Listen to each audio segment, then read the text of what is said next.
It seems like every week, Call Her Daddy host Alex Cooper has a new record-breakingly stupid piece of advice or take on dating, sex, and relationships to share with the world and her incredibly stupid, predominantly female audience. And this one really takes the cake. She was taking advice questions from her audience in this recent episode of her podcast. Alex Cooper is the last person in the world I would ask for advice on literally anything. Maybe I would ask her for business advice. I would not ask her for advice on my personal life and how to conduct myself in my relationships. Well, but this, you don't have anything in common with her. This audience member said that she keeps a list of her past sexual experiences and that her boyfriend discovered it and was deeply disturbed by it, understandably so. He broke up with her, but then they got back together because this guy is stupid, and he continued making backhanded comments about it. She doesn't know how to handle the situation. These two people obviously should break up. But Alex Cooper's advice was much different, actually. She was, I think, personally triggered by this question because it's so similar to her experience. She herself keeps a list, she admits this, and is currently married. So let's hear what she had to say. My boyfriend has a very big issue with my past. He found my list of people I have been with, and he was pissed. He actually broke up with me initially, but after a while, we got back together. The issue now is, I feel like he is constantly making judgmental comments about me being easy or having a high body count. He always says... You don't hear the term easy much these days. He's just kidding. That's a throwback. But how can I get him to stop caring that I was with guys before him? I feel like every single girl has a list of the guys she's ever been with. Like, how fun. I remember the men that have been inside of me, and I have a husband, and that's okay. This sounds like a really insecure or possessive man. We've all lived. We've all had a good time. And if anything, everyone we've been with prior to has helped us become the person we are today. I think your answer next time he says that, if you were just being catty, is like, what's your point? I was so easy. What's your point? Do you not want to be with me anymore? He's like, well, no, I'm just saying, like, I'm really fucking shocked, like, how easy you were. What's your point? What's your point? Are you trying to put me down right now? Or do you want me to get upset? Do you want me to defend myself? Like, you let me know what's your point. What do you want me to do? You want me to leave? You want me to call them? Do you want me to detail everyone for you? Do you want me to pretend you're the first person I've ever had sex with? Like, what do you want? What will make you feel better? You little fucking bitch boy. My boy... So first of all, the question is a false premise because the girl was saying, how do I get him to stop caring that I was with other people before him? He wasn't disturbed with the idea that you had previous sexual partners, from what it sounds like. He was disturbed by your psychotic behavior of documenting all of it in a list, which is not normal, as Alex Cooper said. She's like, oh yeah, we all do that. Am I right, ladies? No, at least I hope this is not common. I believe the average lifetime sexual partners at this point for a woman in the United States is somewhere between 4 and 6.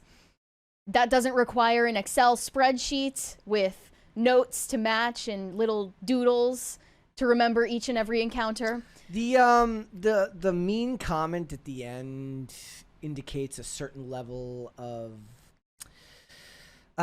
self-consciousness. Yes. Because she's lashing out. Yeah, the defensiveness. Like, even if she's won't admit it, it seems like that's a way of people knowing that she's definitely not as okay with it as she makes it out to be. Of course. You're convincing yourself that it's true rather than being completely comfortable in what it is. Of course. Also, yes. but that's not to let this guy off the hook where he should have just left. Like, if it bothered him that much, just go and, like, literally find anyone else. Right. If you think she's so easy and disgusting, make that your first question on a her. dating site. Be like, do you have a list of all the men who have been inside you? And if they say no, then you proceed. Right. If you are truly that bothered by it that you broke up with her at first over this, you shouldn't get back together. The funnier version of this is like he's going to break up with her again. He's just wasting her time to be petty, which I can't co-sign, but it would be funny. I'm sure that does happen quite often, though. I'm sure. But yeah, that guy clearly is an idiot and he should have moved on. I again, I think that people just ignore signs. They But he's ignore like- red flags. He's like, I don't care that it's a list. I care that it's the size of a phone book. right. Like, she didn't even say how many people were on it. So many questions. But I have heard Alex Cooper in the past encourage her female audience, especially in the early years of Call Her Daddy, to keep a roster of men that they are either dating or sleeping with. And never have I heard her admit to keeping a list of all of her past sexual encounters. But I know this is rare. However, many women talk about doing this. I went back into the archives of the now defunct Jezebel outlet, and one of their journalists actually solicited responses from the audience to how they document their sexual encounters, what they use to do it. Is it a leather-bound journal? Is it, an Excel spreadsheet, perhaps? That's the funnier version of this. There are even third-party apps that are dedicated to this. I wouldn't trust it. It's titled Indexing Your Sex Life: Why and How We Keep F Lists. I put out a call on social media for stories about how people archived their sexual pasts. I wasn't interested in learning the exact number my contacts had. I cared less about how many they remembered than the tools they used to remember them. I got replies from 78 women and 31 men, many of them very detailed. Several sent me photos of their lists. 2 sent me Excel spreadsheets they used. Understandably, none were available for publication. So my assumption was right. I think this is more common in women than men. Although your assumption was the opposite. No, I had no assumption. I actually was thinking about an episode of a TV show where a character finds out they're investigating the death of a pickup artist, and he's got like an entire booklet of women. And in the show, it's like, oh, look at men, they're so They're pigs. They're pigs, right? Yeah. But the thing is, though, guys, is that when men behave like this, they do so understanding that they will be called pigs by women. But when women do stuff like this, you're supposed to accept it for what it is. Otherwise, you're insecure. Right. So men, you have 2 choices. Be a pig or be insecure. Yeah. So when you go insecure on little bitch and you boy. make your whore phone book, you can do that and tell him Alex Clark sent you. Say, look, I was told I could either be a pig. Cooper. What did I say, Clark? Alex Cooper. And you can be either a pig or insecure. He's like, I chose pig. Well, the stereotype would be that the men recording these lists are doing so to brag about their sexual conquests. Oh, so there's a more noble reason to do this, is what the women are saying. It's like, yes. we're doing it because we're more noble than you. My assumption is that the women do this because they are neurotic, because they are using this as some kind of way to document their journey of growth. As Alex Cooper said, it will show you how much you've changed as a person over time. Some kept lists in computer files. Many noted they listed them in bound journals and transferred to digital archives. Several mentioned they were familiar with sites like Nookist, which bills itself as a safe, secure, and confidential place for people to store their sexual histories. But only one person actually trusted a third-party app enough to use it. It sounds like blackmail material to me. You're gonna hate when that site gets hacked and your list comes out. 20 from DJ Ango. Keeping a list of dudes that you slept with like an Airbnb ledger is quagmire behavior. Giggity and diabolical. Hi, Brett. Hi, Mary. Have a great weekend. Hello, DJ Ango. Why didn't he just make his, what all he needed to do was make a fake list that's even bigger and leave it lying around with her friends in it. Well, yeah, there were some stories like that. One of them that responded to Jezebel said she discovered her boyfriend's list, and one had a mutual friend, and it caused issues in their relationship. I heard from people with lists as small as 3 and as many as 640. Though the majority of responses were from heterosexual partners, I heard from many who recorded details of same-sex encounters as well. Women, perhaps stereotypically, were more likely to record details beyond just names and phone numbers. One woman drew a Saint Bernard next to the name of a slobbering one-night stand. If it's just and then names put and a numbers, tiny stopwatch next to a lover who finished too quickly. if it's just names and numbers, then all it is a little black book. For men, that's more likely what they're going to record rather than notes on how it went. Again, that's just utilitarianism. Other respondents reported using symbols to record a few pertinent details. More than half of the women had a system for distinguishing sexual encounters that didn't include intercourse. Perhaps an ellipses for second base, an asterisk for third, an exclamation point for a home run. One of the most sensitive issues around lists involves how or whether to integrate non-consensual experiences onto the list. There are also different reasons people reported for why they keep lists. One common refrain is, "I don't want to forget my past." A few talked about the list as a source of pride or shame. One wrote that she began to keep a list at 16 when she had 2 names to record and numbered 8 more blank spaces, saying she was allowed to get to 10 names on the list before she got married. "I decided totally arbitrarily that I could get to 10 without being slutty. I numbered the blank spaces as a way of rationing myself. It seems silly now that I've long since blown by that number." As expected, I heard from both men and women who remembered reaching certain milestones, 10, 25, 100, with pride. "I know it's juvenile, but when I got to that 50th name written down, I felt a huge sense of accomplishment," said one man.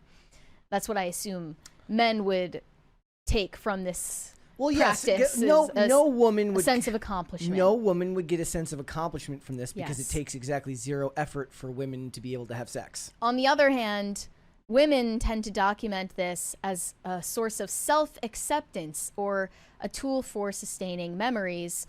One said, "I feel like my transition from the more timid, afraid of being slut-shamed girl I used to be into the much more sexually assertive and confident woman I am now has informed this desire to have a tangible collection to look back on." She shares her number and her list with new or potential partners as well as friends as a good way to weed out judgmental assholes before I get too close to them. I heard similar things from dozens of other respondents who mentioned the list served not only to jog their memories, but as several put it, to serve as a testament to a hard-won emotional growth, of which they were genuinely proud. Okay, so let me ask you a question.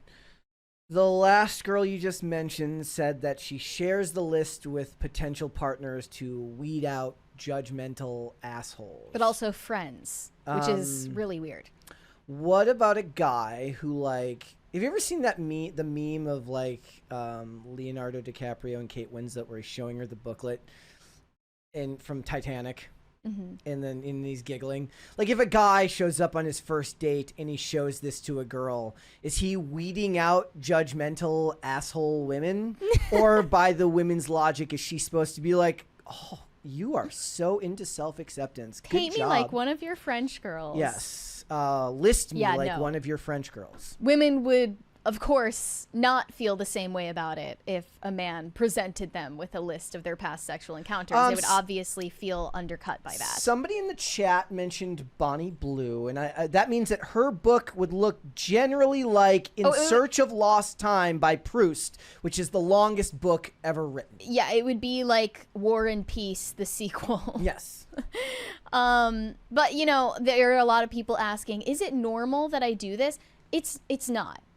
It's really not. I don't even think that most promiscuous people do this. It's a very small subset, I would imagine, of highly promiscuous people that document their sexual encounters, especially to the point of taking notes on how each one occurred and drawing little doodles next to each name. That is incredibly weird. It's honestly dehumanizing to every person that you hooked up with to basically review them like a business on Yelp. I mean, that's just a byproduct of taking the emotional connection out of sex. It's like in today's society. Collecting people on a charm bracelet because you don't see them as people, you see them as objects. Mm-hmm. And it also betrays the fact that as much as they would insist these hookups are truly meaningless and they're only for the purpose of pleasure, that is not true, especially if we're talking about promiscuous women. They are emotionally invested in these encounters, however ephemeral. And clearly it matters to them if they feel the need to document it and intertwine it into their self-mythologizing story of self-care and growth. Yeah, I mean, I think that including the idea of growth and self-acceptance is just, it's the yellow brick road of cope all the way to the very end of the line. But it's also a product of today's society and the way sex is treated in society as a disposable thing rather than something meaningful. Yeah. And a certain level of self-mythologizing is probably likely when you live a boring life and the most interesting thing about you is, you know, who you're sleeping with. Sadly, yeah, I think a lot of these women think it makes them quirky, or this is a hobby of theirs. You know, it's like a quirky little tidbit they can share with their friends. And while your friends may laugh along with you and act like that's cute, I'm certain they are not envious. I mean, it depends on the friend group, right? If she's surrounded herself with girls like her, then they would probably bond over these types this of is what stories. women do. They'll encourage female friends to go down a spiral of self-destruction just for entertainment value because of the undercurrent of sexual intrasexual competition. It's just the same way that a hairdresser will encourage you to get to cut your hair into a bob if she perceives you to be in competition with her in attractiveness. Yeah. It's the same exact mindset. Yeah, and I think that the end of the statement where Alex Cooper makes about getting into the name calling area is just kind of gives away what she actually feels about the situation, which is not as confident in her position as she makes it out to be. Yep, exactly. Thanks for watching. Listen to full episodes of Pop Culture Crisis on Spotify. Keep up with us on social media and make sure you subscribe and ring that bell so you never miss the show. Bye, guys.